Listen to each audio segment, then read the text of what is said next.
আক্কেলপুরে ৩১ দফা বাস্তবায়নের লক্ষ্যে বিএনপি নেতা চন্দনের গণসংযোগ।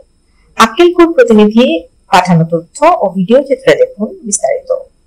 বৈষম্যবিহীন গণতান্ত্রিক রাষ্ট্র বিনির্মাণে বিএনপি কর্তৃক ঘোষিত রাষ্ট্র কাঠামো মেরামতের ৩১ দফা রূপরেখা বাস্তবায়নে জনমত গঠনের লক্ষ্যে জয়পুরহাটের আক্কেলপুরে গণসংযোগ করেছে রাজশাহী বিভাগীয় বিএনপি সহ সাংগঠনিক সম্পাদক ও জয়পুরহাট ২ আসনের বিএনপির মনোনয়ন প্রত্যাশী এইচ.এম. ওবায়দুর রহমান চন্দন।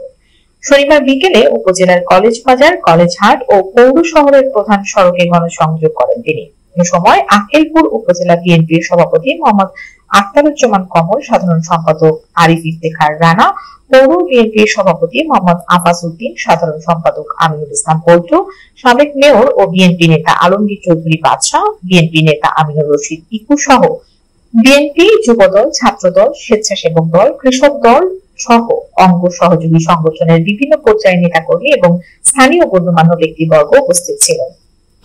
কোনো জায়গাতেই কোনো জবাবদিহিতা নাই। এর অন্যতম কারণ হচ্ছে বিগত সময়ে যেমন জবাবদিহিতার প্রয়োজন হতো না, এখনো যে সরকার আছেন তাদেরও জবাবদিহিতা করার দরকার হচ্ছে না। কারণ তারা কেউই জনগণের তারা নির্বাচিত কোনো প্রতিনিধি নয়। জনগণের তারা নির্বাচিত প্রতিনিধি না থাকলে দিন দিন রাষ্ট্রের সমস্যা বেড়েই যাবে। তাই যৌক্তিক সংস্কারগুলো করে আমরা ইতিমধ্যে দাবি করেছি, যৌক্তিক সংস্কারগুলো অতি দ্রুত করে যত দ্রুত সম্ভব একটি সুষ্ঠু নিরপেক্ষ নির্বাচন করা, যার মাধ্যমে বাংলাদেশের জনগণ তাদের নিজস্ব জনপ্রতিনিধি বেছে নিতে পারবে, যে জনপ্রতিনিধিগুলো তাদের সুখ দুঃখের এই বিষয়গুলো খেয়াল রাখবে। তার দাবিতে আমরা আগামী 22শে ফেব্রুয়ারি সারা বাংলাদেশের যে কর্মসূচি ঘোষণা করা হয়েছে তার আলোকে আগামী 22শে ফেব্রুয়ারি জয়পুরহাটে বিএনপির উদ্যোগে একটি জনসভা হবে।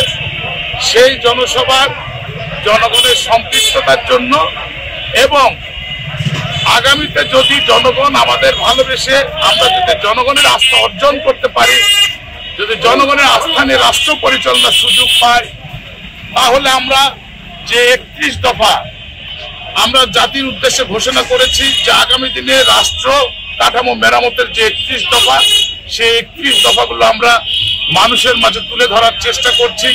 আজকে যখন সারা বাংলাদেশে সংস্কারের কথা উঠছে, আমাদের দল এবং আমাদের দলের নেতা জনাব তারেক রহমান সাহেব আজ থেকে ২.৫ বছর আগে জাতির সামনে এই সংস্কারগুলো তুলে ধরেছিলেন।